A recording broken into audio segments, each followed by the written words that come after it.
আজকে যে জুলাইয়ের চেতনা আপনারা বিক্রি করছেন, কথায় কথায় আপনারা জুলাই জুলাই করেন। জামাতে ইসলাম এবং এনসিপির মধ্যে কামড়াকামড়ি এবং একসাথে এখন বিএনপির বিরুদ্ধে চক্রান্ত করছে।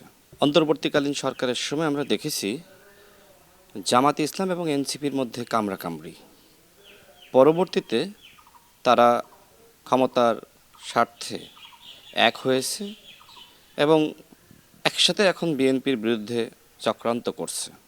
প্রতিনিয়ত গণ অভ্যুত্থানের হুমকি দিচ্ছে, কিন্তু গণ অভ্যুত্থান এত সস্তা জিনিস নয়। এই প্রতিনিয়ত হুমকি দেওয়ার মাধ্যমে গণ অভ্যুত্থানকে সস্তা বানানো হচ্ছে। আমরা সেই সময় দেখেছি জামাত ইসলাম বলছিল সংস্কার ছাড়া, পিআর ছাড়া নির্বাচন নয়। এনসিপি বলছিল অন্তর্বর্তীকালীন সরকারের উচিত 5 বছর ক্ষমতায় থাকা। এনসিপির একজন নেতা সার্জিস আলম এই বিষয়ে সামাজিক যোগাযোগ মাধ্যমে পোস্ট করেছিলেন এবং নাসিরউদ্দিন পাটোয়ারি সে বলছিল 12ই ফেব্রুয়ারি কোনো নির্বাচন হবে না। যারা জাতীয় নির্বাচন চায়নি তারা এখন স্থানীয় নির্বাচন নিয়ে তড়িঘড়ি করছে। এর উদ্দেশ্য কী? আর আমার প্রশ্ন হলো, সে সময় জাতীয় নির্বাচন আপনারা কেন চাননি?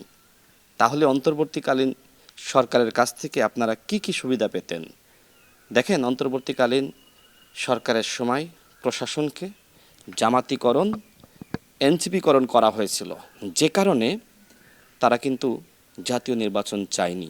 এখন যেহেতু জাতীয় নির্বাচনের মাধ্যমে বিএনপি ক্ষমতায় এসেছে, সুতরাং স্থানীয় প্রশাসনে ভাগ বাটোয়ারা বসানোর জন্য দ্রুত নির্বাচন চাচ্ছে। যারা জাতীয় নির্বাচন চায়নি তারা কোন লজ্জায় দ্রুত সময়ের মধ্যে স্থানীয় নির্বাচন চায়।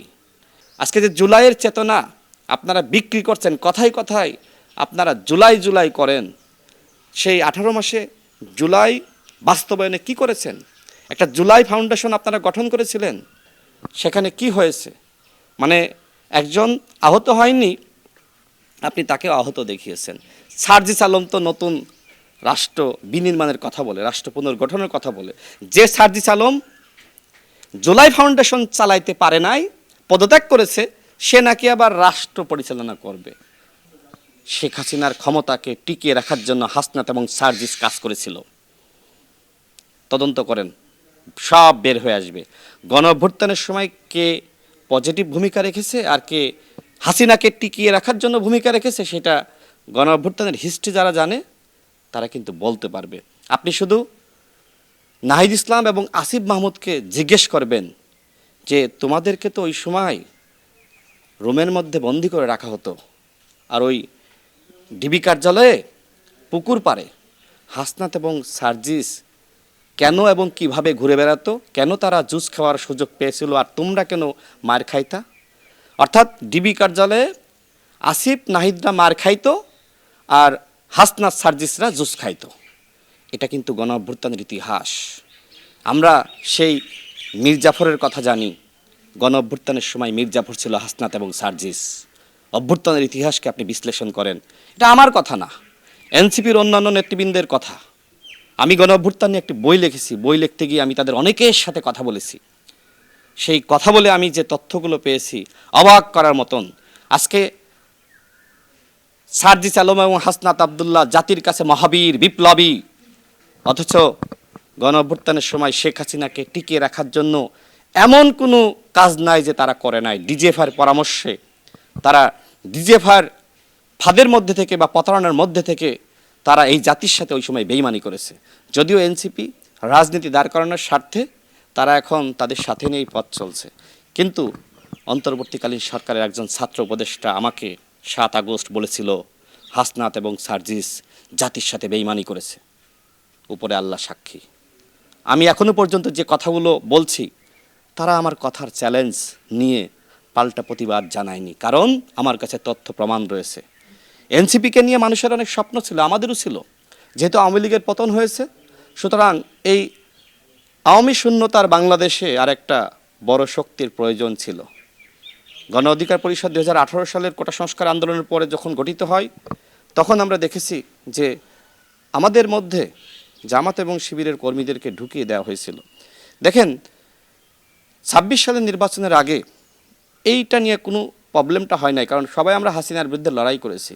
কিন্তু যে সময় নির্বাচনের জোট প্রসঙ্গ আসলো তখন কিন্তু একটা চাপ সৃষ্টি হলো আমাদের মধ্যে, যারা জাসি ছিল গণ অধিকার পরিষদের মধ্যে, যে আমরা যাতে জামাতের সাথে জোট করি।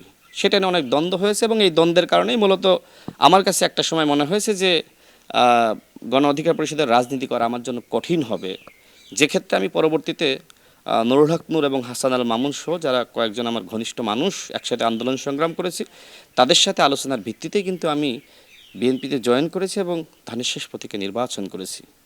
এবং দেখেন এই যে এনসিপি, ঠিক গণ অভ্যুত্থানের শক্তি যেহেতু নাহিদ ইসলামরা, তারা যেহেতু কয়েকজন সামনে থেকে নেতৃত্ব দিয়েছে, জামাত ইসলাম মনে করলো যে আমাদের তো ৭১-এর দায় রয়েছে, আমরা কি বাংলাদেশে কখনোই ক্ষমতায় যেতে পারবো? হয়তো পারবো না। তাহলে করণীয় কি?